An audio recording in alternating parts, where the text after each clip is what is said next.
If you're a leader trying to build a culture, there's a few things that you need to understand. Number one, you don't build cultures. You have cultures. In fact, I would suggest they have you. And the best thing you can do is not see yourself as a culture builder or someone who's creating culture. It's someone who might be capable of modifying culture, modifying the one you already have. Number one, you don't build culture. You don't create culture. You have culture.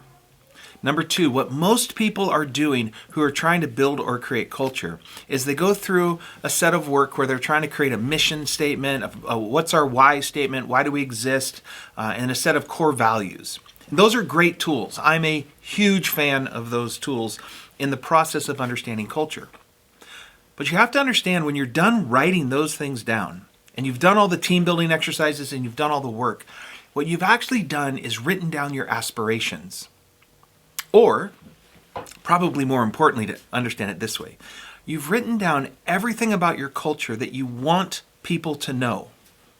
Everything about your company that you want people to know. You want the public to know. You want your employees and vendors to know. You want your senior leaders to know. In fact, I would suggest that you've only written down what you have allowed yourself to know. We are all subject to our own willful ignorance. And willful ignorance can be helpful. But when doing culture work, it's one of the things we have to train ourselves to do is to turn and look at the things that we don't want people to know. That we don't want to know, we don't want our senior leaders to know, and we certainly don't want the public to know. Because those things are part of your culture. They are part of your core values. You see, when we write down our core values, the things that we want people to know, all we've done is revealed our persona. Persona is a Greek word for mask. It is the masks that we wear.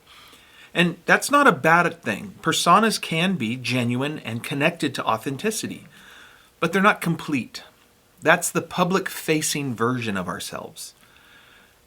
But when we turn and we can see the list of things, the values that are driving our behavior, that we don't want people to know, what we see there is our shadows.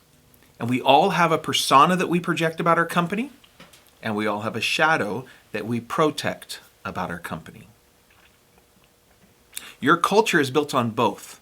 So again, I'm a huge fan of doing why statements and mission statements, things like that, and building core values.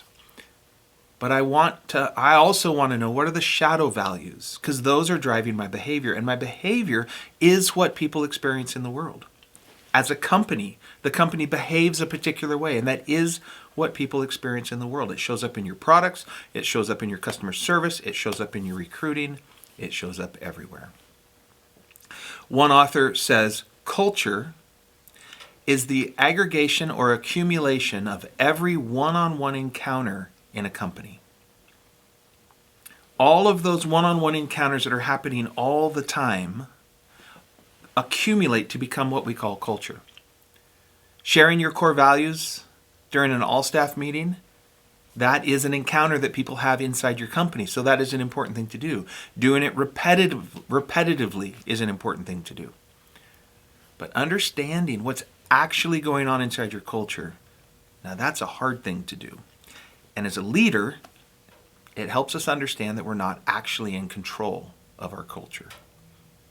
You don't build, you don't create. You have a culture.